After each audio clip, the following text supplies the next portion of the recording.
احساس سروې دی دا یو سماجي او معاشي سروې دی. د دې سنسس سره یا مردم شماري سره د دې هیڅ تعلق نشته. د دې NFC اوارډ سره هیڅ تعلق نشته. د دې د منصوبو دپاره چې بجټ راځي هغې ډسټریبیوشن سره د دې هیڅ کنیکشن نشته. په دې سروې مونږ دا معلوم کوو چې د چا معاشي حالات څنګه دي،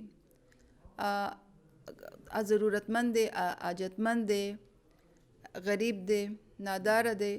نو د دې شی مونږ معلومات کوو.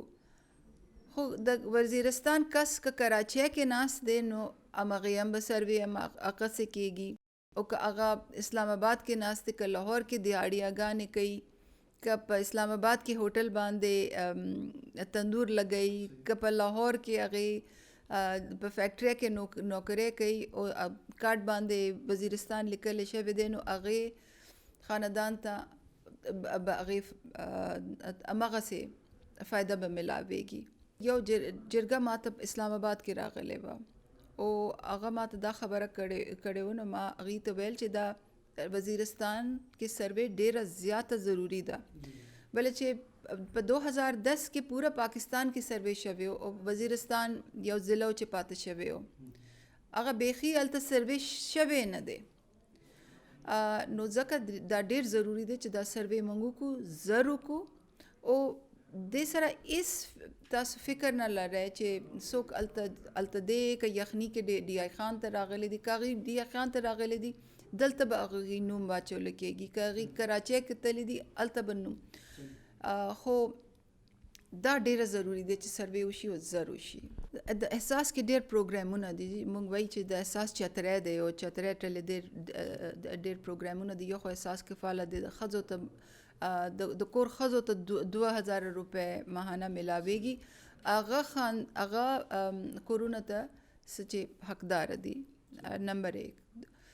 بیا چې پرایمري سکول ته چې ځي هغې بچي هغې له وظیفه ملاویږي د دې سروې په لحاظ باندې.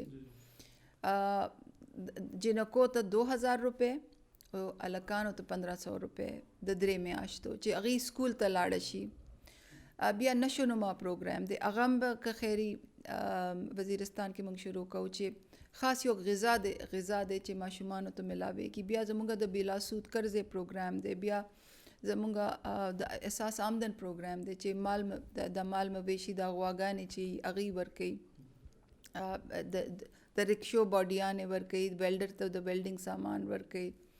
نو هغه پروګرام دی. احساس کفالت دی، احساس آمدن دی، احساس بلا سود قرضه دی، احساس وسیله تعلیم دی، احساس نشو نما دی او احساس انډر ګریجویټ سکالرشپ دی.